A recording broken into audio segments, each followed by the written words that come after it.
Muito bem, então vamos lá. E eu quero continuar a carta de Tiago. Então você já pode ir indo abrindo aí a carta de Tiago, mas antes disso eu vou contar uma história para vocês antes. É uma historinha bem particularmente minha, né? E é a história de um planeta.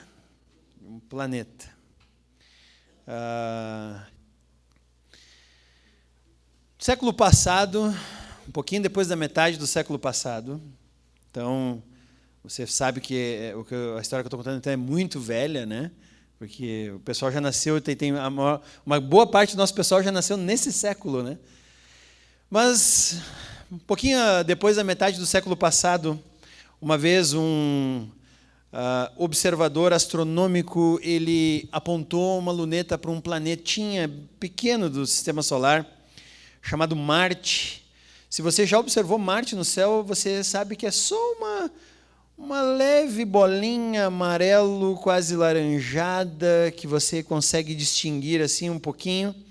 Às vezes, quando de manhã eu acordo, quem sabe lá em casa a gente tem uma janela grande, e aí dá para ver o horizonte, então o que a gente consegue enxergar daqui até lá, às vezes eu chamo a Simone para dizer, olha ali, ó, Marte e tal, e é só um pontinhozinho amarelo avermelhado.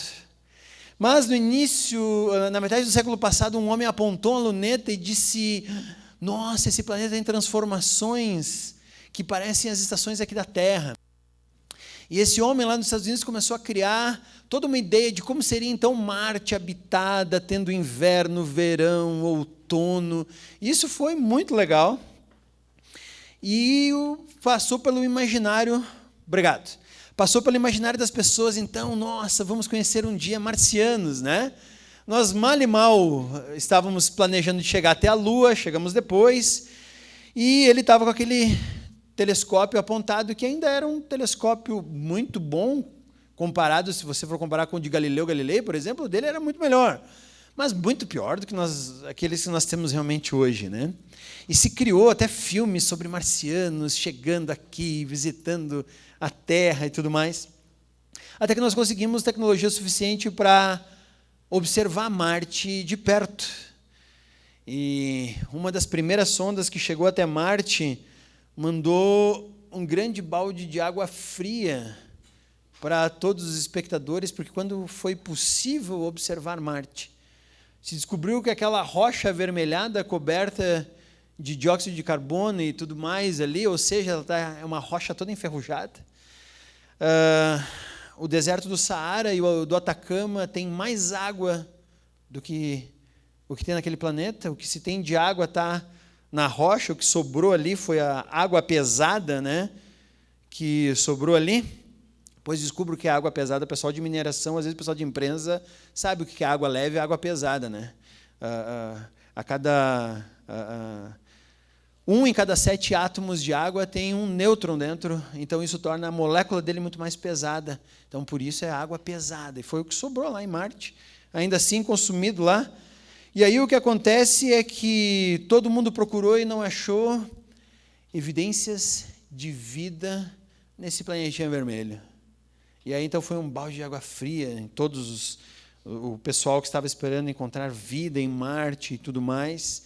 E aí se descobriu que a vida era algo impossível no presente, naquele momento em Marte e até hoje, dada a falta de capacidade de Marte de manter a vida e a falta de evidências de vida.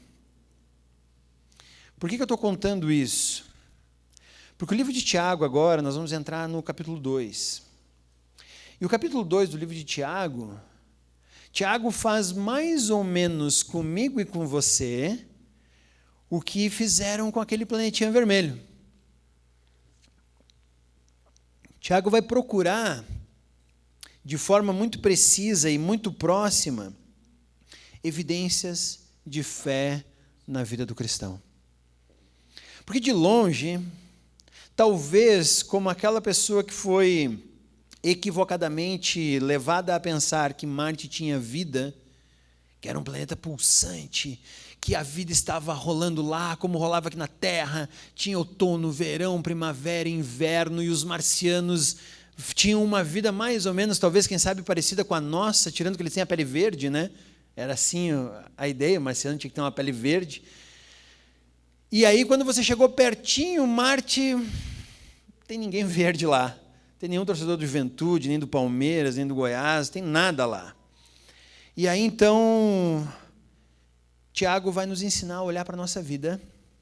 E o objetivo de Tiago é entender se ali tem evidências de uma fé verdadeira. Que, por uma longa distância, pode até parecer que tem. Nós levantamos a mão no louvor, cantamos músicas legais, até fazemos o devocional de vez em quando, vamos domingo, às vezes, na igreja, frequentamos até um grupo célula, ajudamos, né, algum ministério, alguma coisa assim. Então, de longe, talvez a gente possa parecer cristão muito maduro. Mas se a gente chegar perto, será que tem evidências de uma fé viva ali? O que sobrou será disso tudo? Então, assim como Marte não tem evidências de vida, será que minha vida tem evidências de fé?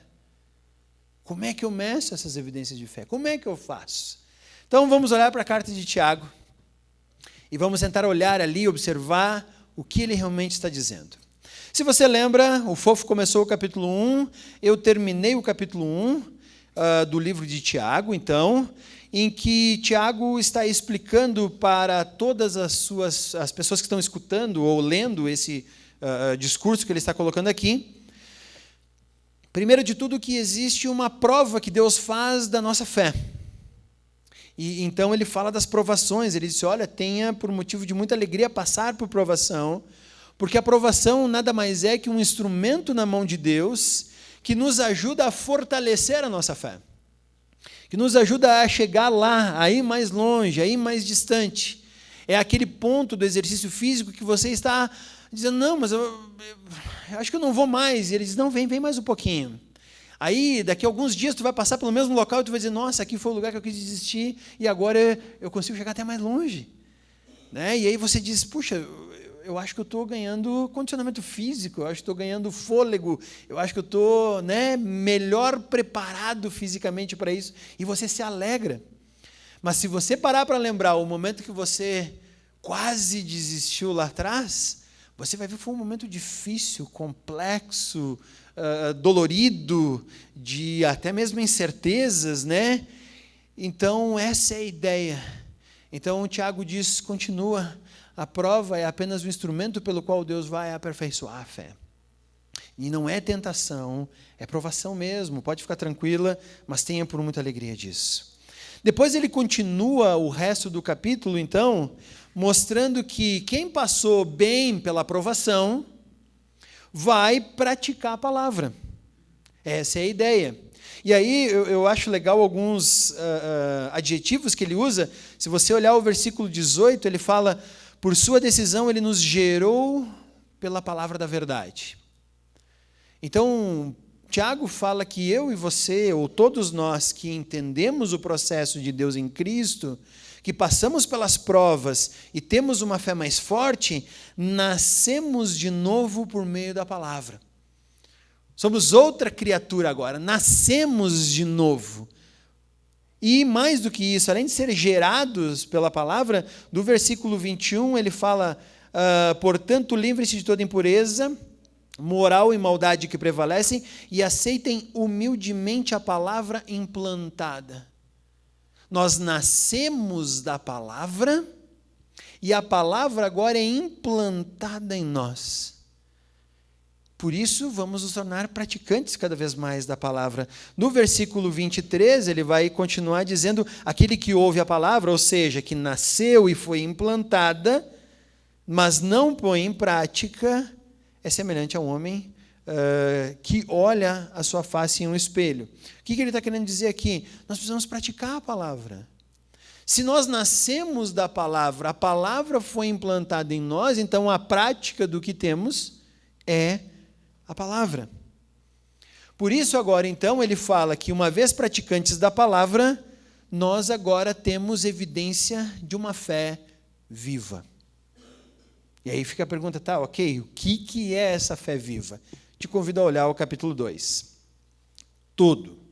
Nós vamos olhar todo o capítulo 2 da carta de Tiago e entender o que realmente é essa evidência de fé viva daqueles que passaram por provações e tiveram sua fé aperfeiçoada, e daqueles que agora que nasceram e tiveram a palavra implantada, são praticantes da palavra, quais são as evidências disso. Então ele começa o capítulo 2 dizendo assim: meus irmãos, como crentes em nosso glorioso Senhor Jesus Cristo, não façam diferença entre as pessoas, tratando-as com parcialidade. Suponham que na reunião de vocês entre um homem com um anel de ouro e roupas finas, e também entre um pobre com roupas velhas e sujas. Se vocês derem atenção especial ao homem que está vestido com roupas finas e disserem, aqui está um lugar apropriado para o Senhor, mas disserem ao pobre, você fique em pé ali, ou sente-se no chão, junto ao estrado onde ponho os meus pés, não estarão fazendo discriminação, fazendo julgamento com critérios errados? Ouçam, meus amados irmãos, não escolheu Deus os que são pobres aos olhos do mundo para serem ricos em fé e herdarem o reino que Ele prometeu aos que o amam? Mas vocês têm desprezado o pobre. Não são os ricos que oprimem vocês? Não são eles que os arrastam para os tribunais? Não são eles que difamam o bom nome que sobre vocês foi invocado? Se vocês de fato obedecerem à lei do reino, encontrada na Escritura que diz, ame seu próximo como a si mesmo, estarão agindo corretamente. Mas se tratarem o outro com parcialidade, estarão cometendo pecado e serão condenados pela lei como transgressores. Pois quem obedece toda a lei, mas tropeça em apenas um ponto, torna-se culpados de quebrá-la inteiramente. Pois aquele que disse, não adulterarás, também disse, não matarás. Se você não comete adultério, mas comete assassinato, torna-se transgressor da lei. Falem e hajam como quem vai ser julgado pela lei da liberdade, porque será exercido juízo sem misericórdia sobre quem não foi misericordioso, e misericórdia triunfa sobre o juízo. De que adianta, meus irmãos, alguém dizer que tem fé se não tem obras? Acaso a fé pode salvá-lo?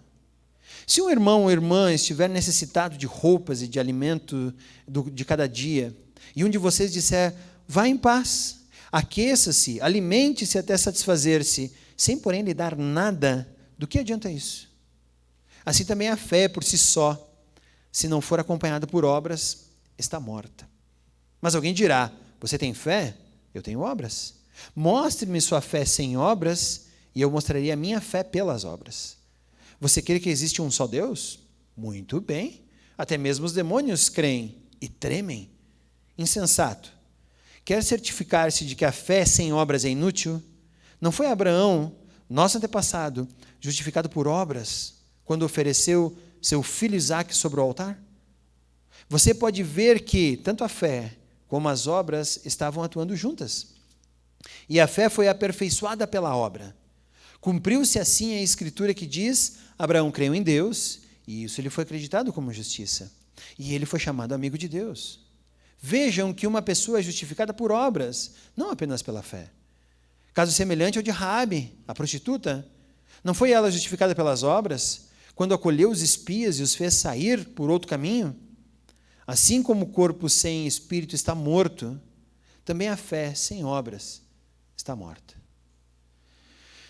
Talvez você esteja olhando para isso e dizendo, tá, mas espera aí, Tiago está contradizendo Paulo, ou alguma coisa assim? Nós sabemos que somos reformados e a reforma toda está baseada de que nós somos salvos única e exclusivamente pela fé. Agora vem dizer que tem obras, e aí? O que nós vamos fazer diante disso? Eu vou dizer para você, fique tranquilo, depois eu vou mostrar para você que Tiago fala de uma coisa, Paulo de outra, completamente diferente. Mas antes, vamos observar essa carta de Tiago aqui, que é importante. Os primeiros 4 versículos do capítulo 2, eles começam a dar a evidência de uma fé viva, e Tiago vai dizer que a fé viva, ela se manifesta na forma como eu valorizo as pessoas. Aí vem a pergunta: como é que eu tenho valorizado as pessoas ao meu redor? Esse é o primeiro sinal de fé. A gente acha que sinal de fé é botar o joelho no chão, passar horas ajoelhado orando. Também é. A gente acha que prova de fé é saber a Bíblia de cor, de cabo a rabo e tudo mais. Também é. Mas e como é que eu trato as pessoas ao meu redor? Essa é a maior evidência de fé, ou a primeira delas que Tiago agora vai falar. O que nós valorizamos em alguém que está ao nosso redor? A roupa que ele veste? O dinheiro que ele ganha? Os títulos que ele ostenta? O lugar onde ele mora? O carro que ele dirige?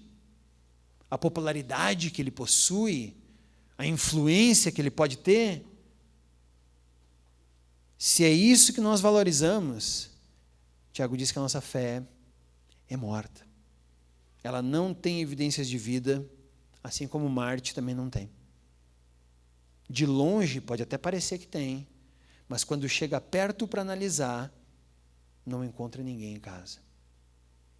Então a forma como eu trato as pessoas ao meu redor e como eu as valorizo, mostram a qualidade e a vida da fé que eu tenho. Isso me entristece porque eu tenho visto muito cristão com uma lista de coisas que se pode e o que não se pode fazer, mas sendo arrogante, humilhando as pessoas ao seu redor, falando mal do vizinho, difamando o amigo, às vezes até mesmo dentro da igreja isso acontece. E aí Tiago começa dizendo que aí está o primeiro sinal de que a fé morreu. Ele vai lá para auscultar e não tem batimento de fé nenhuma ali. A fé está morta. Os primeiros 4 versículos nos ensinam então que a forma pela qual eu valorizo as pessoas ao meu redor, ela tem a ver com a qualidade da minha fé. Segunda delas é como eu me relaciono com a graça. O que ele fala ali? Quem Deus escolheu para ser salvo? Qualquer um.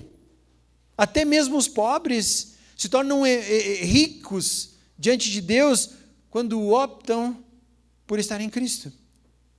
Então, agora vem a minha relação com a graça.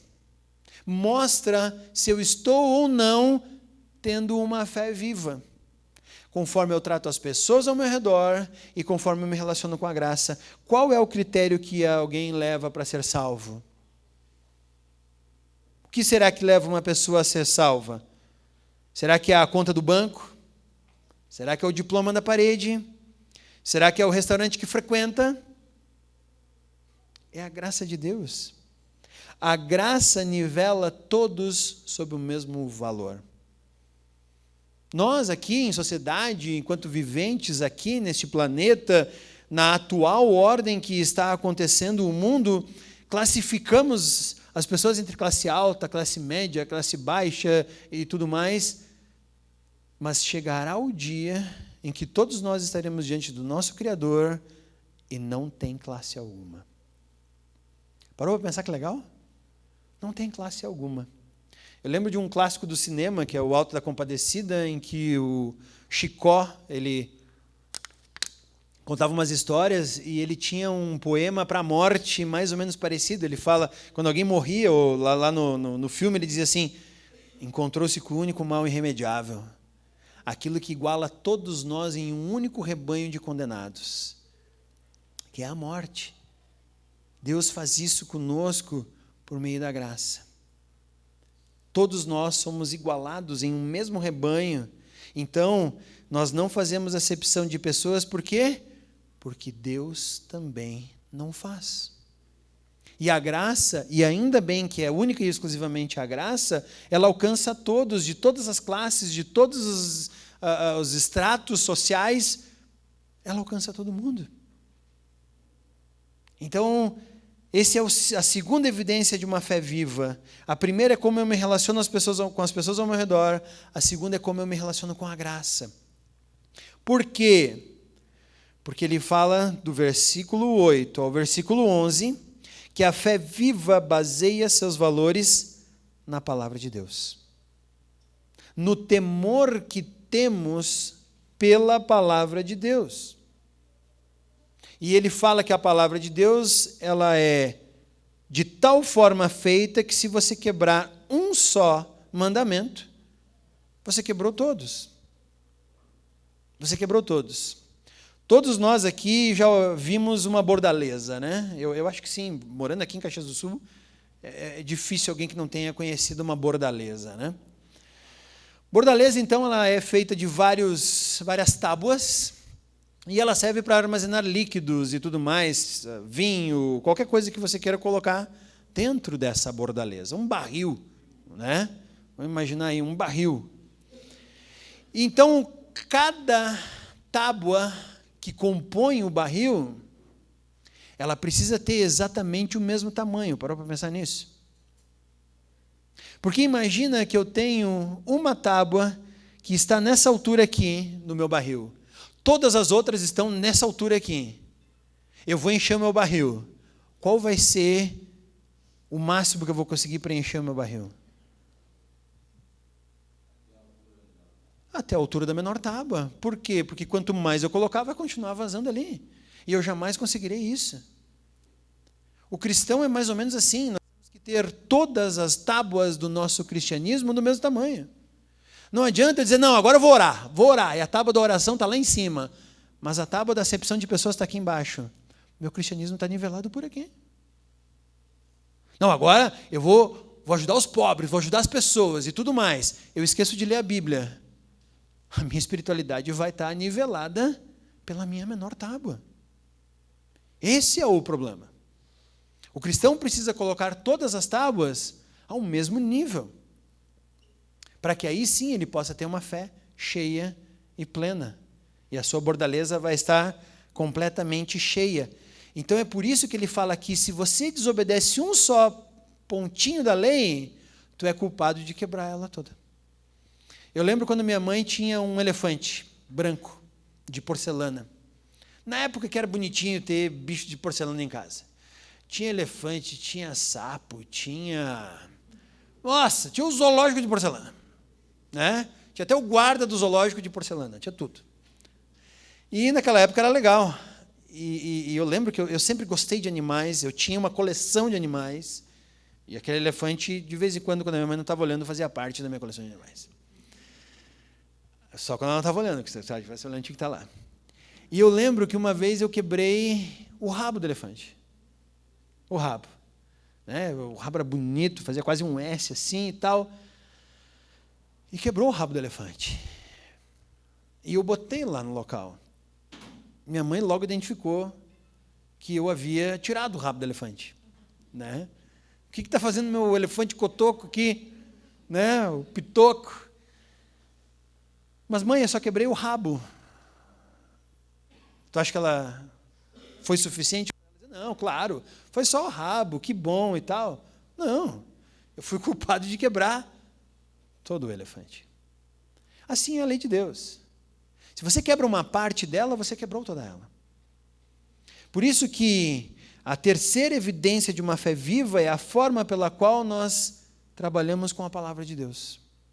Não basta eu dizer que fui bom em tudo, mas eu chego num ponto em que eu não sou, e eu quero que agora tudo aquilo que eu fiz substitua aquilo que eu não fiz. Justiça não é gerada desse jeito. Imagina você que eu cometi um ato horrível.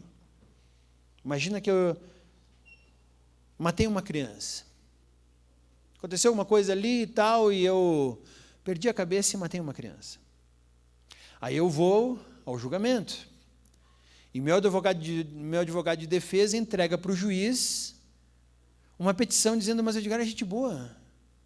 Pagou todos os impostos que ele devia até hoje. Tá. Ele até ajudou algumas pessoas que estavam precisando de ajuda, tal, não sei o quê, ele cumpriu. Ele até colocou o CPF em todas as notas que ele tirou esse ano. Recebeu até o dinheirinho de volta lá do governo, lá que ele te dá. Ele é bom motorista. Bom motorista, ele não recebeu uma multa faz 3 anos. Aí o juiz disse, claro, diante de todos esses argumentos, o que ele cometeu foi substituído pelo seu bom comportamento, ele está livre. Se você fosse o pai da criança, o que você acharia? Justiça não foi feita. Então não importa se eu sou muito bom em muitas coisas, se eu quebro a lei em uma parte apenas, estou agora sob a condenação de toda a lei. É isso que Tiago está dizendo aqui. Primeira evidência de fé, como eu tenho valorizado as pessoas ao meu redor. Segunda evidência de fé, como eu me relaciono com a graça que Deus derrama sobre todos. Terceira evidência de fé, como eu tenho lidado com a palavra de Deus. Por isso não adianta um dia eu dizer, não, eu estou acumulando um monte de obra boa para quando chegar lá, eu até vou ter tropeçado em algumas, mas as boas vão suprir. Assim como no caso do julgamento, não vai suprir. O pai da criança quer justiça. E não importa se você pagou todos os impostos, se você foi um bom motorista, você matou o meu filho. E você precisa pagar por isso. Então essa é a ideia. Quarta evidência de uma fé viva.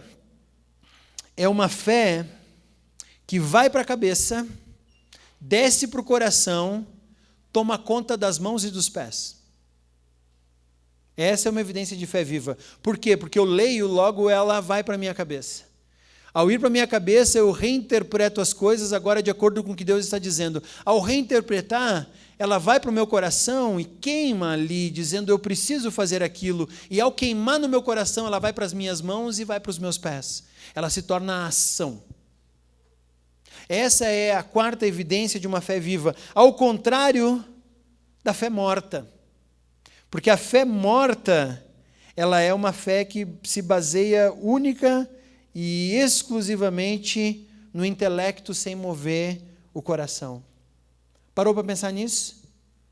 O que ele fala ali? Você crê que tem só um Deus? Legal. Quem mais crê que tem um Deus só aí na palavra? Quem? Até os demônios creem. E até alguns deles são mais... têm mais medo da palavra de Deus do que muito cristão por aí. Porque diz que eles creem e tremem. Então, uma fé morta é uma fé que ela é só intelectual. É uma fé onde tudo o que acontece é da boca para fora. Ela não move o coração. É uma fé intelectual, ela é cheia de informação. Sabe? Ela é aquilo que eu chamo de teologia correta. Ela está cheia de até mesmo afirmações bíblicas corretas. Não diz a Bíblia que Deus é um só? Os demônios não creem nisso também? Então, até os demônios têm uma fé bíblica correta com relação a Deus. Mas e aí? O que acontece depois? Nada. Então, essa fé que é onde nós vamos sentar em um escritório espiritual e vamos ser os senhores da teologia, até ela mesma pode ser uma fé morta. É uma fé de conhecer histórico. Conhece toda a história do cristianismo, tudo o que aconteceu através das eras dos cristãos. Até as verdades bíblicas são colocadas ali. É uma fé dogmática, onde se colocam dogmas que não podem ser quebrados. Não, o cristão não fala isso. Cristão não veste isso. Cristão não faz isso. E isso não é de Deus. Essa é uma fé que pode ser morta. Nossa, mas ela está cheia de critérios corretos biblicamente. Pois é, mas esse tipo de fé pode ser morta. Ela é uma fé dogmática, ela é uma fé nula, ela é como um corpo sem espírito. O corpo está bonitinho ali, mas o espírito foi embora. Eu lembro do dia em que minha irmã e eu fomos até o hospital o hospital tinha ligado dizendo, olha, o teu pai faleceu. E nós fomos lá, e ele estava na UTI, e aí o médico perguntou, vocês querem ver? Sim. Minha irmã e eu chegamos lá. Ele estava na mesa, ele estava quentinho ainda. Estava morno. Se você não soubesse, agora que ele estava sem todos os aparelhos, agora não tinha mais o aparelho do pulmão respirando por ele, não tinha mais a máquina de hemodiálise filtrando o seu sangue, ele estava apenas numa cama, deitado, morninho, tu até podia dizer, eu acho que ele está dormindo, fala baixo, vai acordar a qualquer momento. Mas ele já estava morto. Assim é um corpo sem espírito. O espírito dele não estava mais ali. É isso que Tiago fala quando nós temos uma fé cheia de dogmas, uma fé de escritório, uma fé onde os livros de teologia são mais importantes do que a palavra. É uma fé cheia de regras, é a fé do pode isso, não pode aquilo, é a fé do faça isso, não faça aquilo. Eu não estou dizendo que toda fé assim é errada, eu só estou dizendo que uma fé assim corre o grande risco de ser uma fé morta. Porque é uma fé de discurso. É uma fé sem obras. Ela não vai para as mãos e para os pés. Ela fica só na cabeça. E daqui a pouco a gente esquece. É que nem aquele cara que Tiago vai falar no capítulo 1, olhou para o espelho, viu que está meio desajeitado, ainda assim sai. E daqui a pouco ele esqueceu que estava desajeitado. É o cara que deu um sorriso antes de sair, viu que estava com um negócio de feijão no dente. Aconteceu alguma coisa e ele esqueceu de tirar e sai para a rua, dando sorriso para todo mundo. Dizendo, olha lá, o Edgar está com o dente cariado, chama os dentistas. Né? Porque ele esqueceu que estava com aquele negócio no dente. Assim é uma fé sem obras. E o pior de tudo é que ela pode ser cheia de regras, você pode ser um quadradinho cheio de regras e ainda assim continuar com uma fé morta. E por estar morta, é uma fé incompleta e insuficiente. Não, mas nós temos aqui o nosso código de regras das alianças bíblicas. Esse código de regras, sem fé, está morto. De nada serve, para nada adianta. Então, essa é mais um conceito de uma fé que é viva. Primeiro deles é como eu me relaciono com as pessoas ao meu redor. Segundo, como eu me relaciono com a graça. O terceiro é como eu me relaciono com a palavra de Deus. O terceiro é se ela toma o meu intelecto e o meu agir junto. Essa também é uma fé viva. E o terceiro delas é que uma fé viva controla a mente e domina o nosso coração. A fé viva, ela empolga, ela movimenta, ela se expressa em obras. Ela sabe que tanto a salvação quanto as obras, tudo isso está no mesmo pacote, e por isso um cristão que tem uma fé viva, ele está sempre agindo em alguma coisa. O cristão que está morrendo, ele está sempre se isolando de alguma coisa. E o cristão vivo está se envolvendo, por quê? Porque ele sabe que a fé o move para esse lado, ela é empolgante. Por isso que é muito, às vezes, muito mais emocionante você estar do lado de uma pessoa que se converteu há poucos anos, do que uma que às vezes se converteu há 50. Porque aquela que se converteu há poucos anos, ela está dentro do sistema dizendo, não, eu sei que Deus me chamou para isso, eu quero fazer aquilo e tudo mais, e o outro está dizendo, eu acho que eu estou parando, vamos deixar assim, estou me isolando, não quero me envolver com muita coisa. Essa fé está perdendo a capacidade de vida. Só que obras foram pensadas assim como a salvação. A gente gosta de dizer que somos salvos pela graça, que Deus nos elegeu antes mesmo da fundação do mundo. E para isso eu quero te convidar a abrir em Efésios capítulo 2. Volta aí uns livros aí do Novo Testamento. Vá para a carta de Paulo lá aos Efésios, capítulo 2, o versículo 8, que inclusive é o que a gente muitas vezes usa para dizer que a nossa salvação é antes da fundação do mundo e tudo mais. E Efésios 2, 8, começa dizendo assim, deixa eu achar aqui, Pois vocês são salvos pela graça. Viu aí, ó, por meio da fé. Muito bem, perfeito. E isso não vem de vocês, é dom de Deus. Não por obras, para que ninguém se glorie. Agora sim gostei. Porque somos criação de Deus realizada em Cristo para fazermos boas obras. A salvação está intimamente conectada àquilo que Deus nos chamou para fazer, e isso é obra. Por isso, Tiago fala, mostra a tua fé sem obras, eu te mostro a minha com obras. Por quê? Porque tanto a salvação, quanto as obras que você e eu vamos fazer em Cristo, estão programadas antes da fundação do mundo. É tudo uma coisa só. Então não tem como nós desconectarmos. Então, a verdadeira fé, ela sabe que salvação e obras estão intimamente ligadas. Por isso, a fé viva se torna evidente por meio de obras. Mostra que tu tem fé. Sim, olha aqui, olha o que eu faço, olha o que eu estou fazendo, olha como eu temo a palavra de Deus, olha como eu temo a Deus, olha como eu... é verdade. Isso são evidências de uma fé verdadeira. Essa é a ideia. A obra, ela se torna o avalista da fé. Quando alguém pergunta, e aí, tem obra ou não? Tem fé ou não? A obra diz, só um minutinho.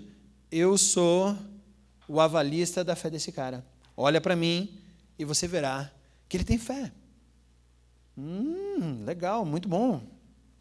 Então, Tiago vai dizer que ninguém pode dizer ser salvo se não expressa essa fé por meio de obras.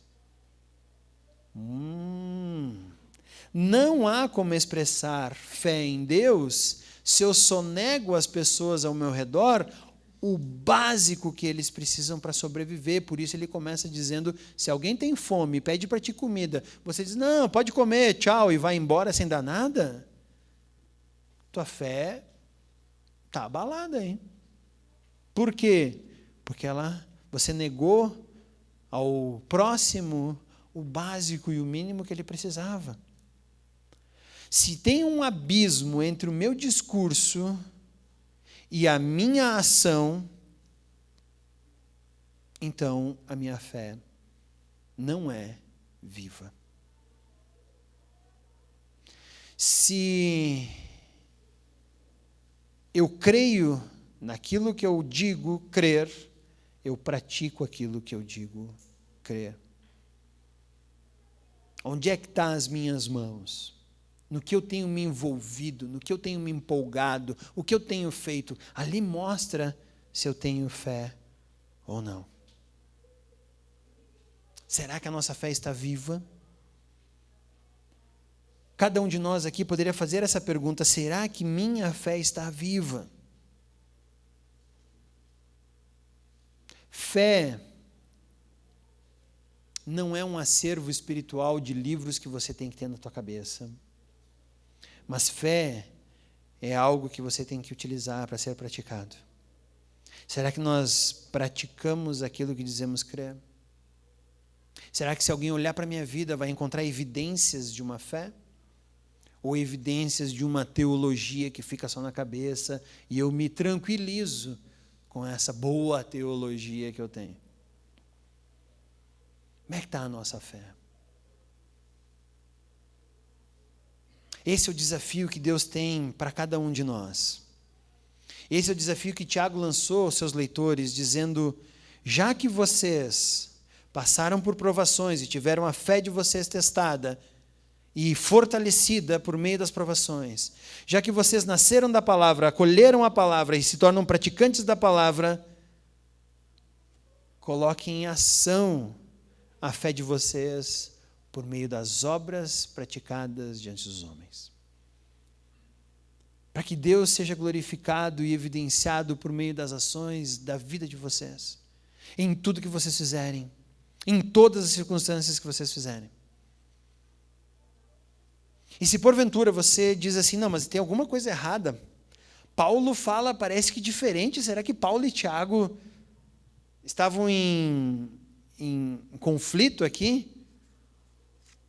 E eu vou dizer para você que você não é o único que pensa assim, se você acha, tá, mas espera aí, As cartas de Paulo falam sobre fé, viver pela fé, que a fé é o que nos salva, não é obra, para que ninguém se glorie.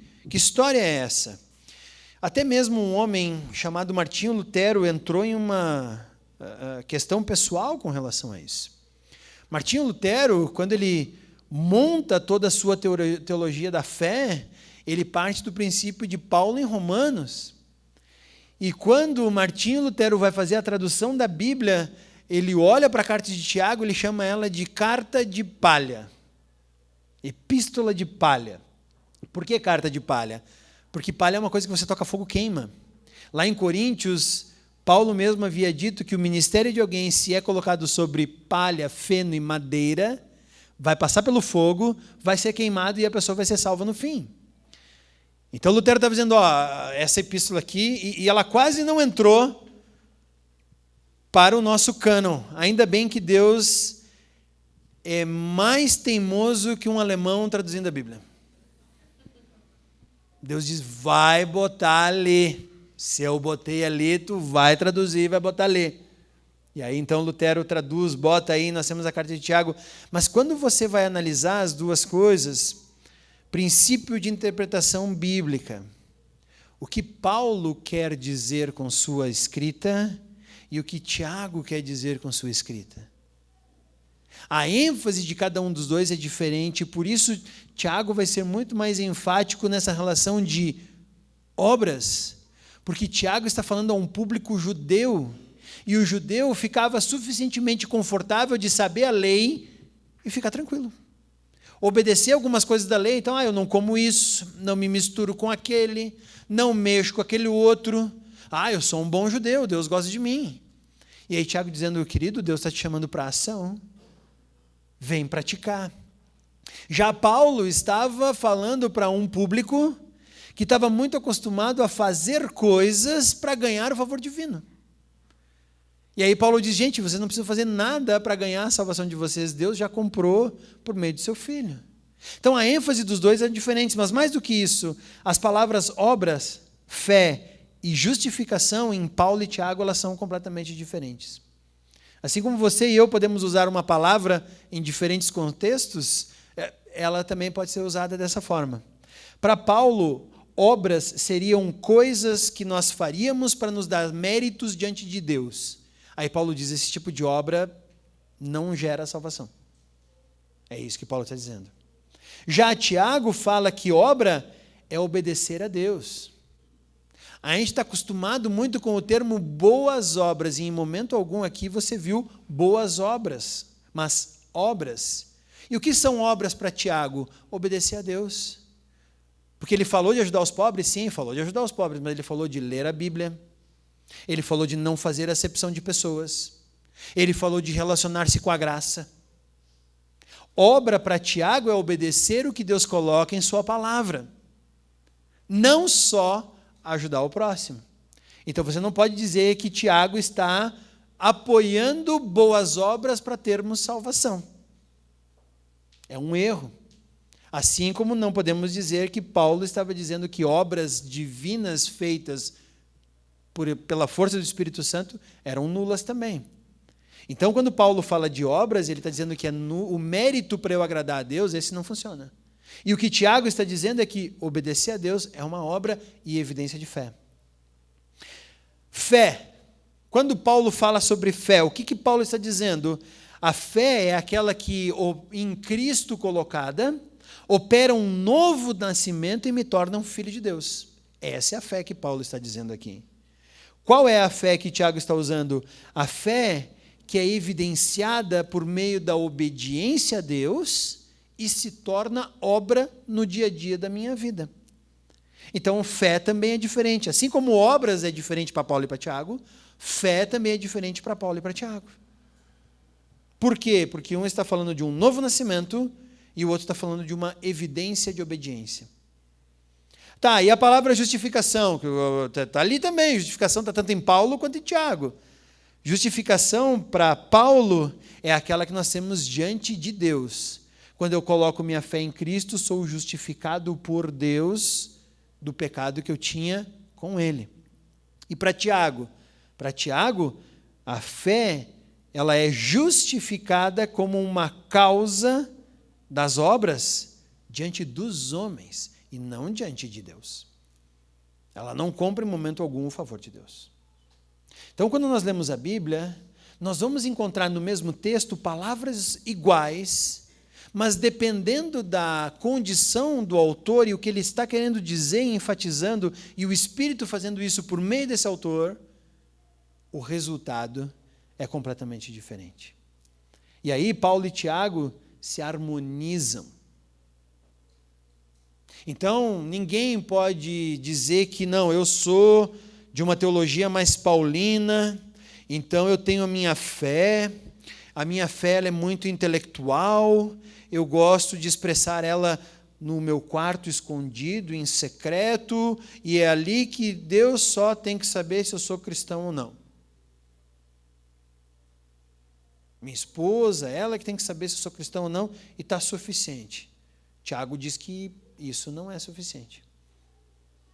Tiago diz que fé é algo que toma o nosso corpo de tal forma que nos leva a agir, evidenciando que você tem fé, que você obedece a Deus, que você tem um temor sobre a palavra de Deus e tem obedecido.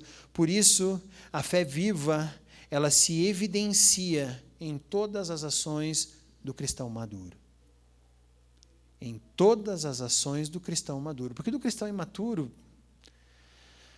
não é assim. Do cristão autoenganado, que é ele que se acha cristão, e também não.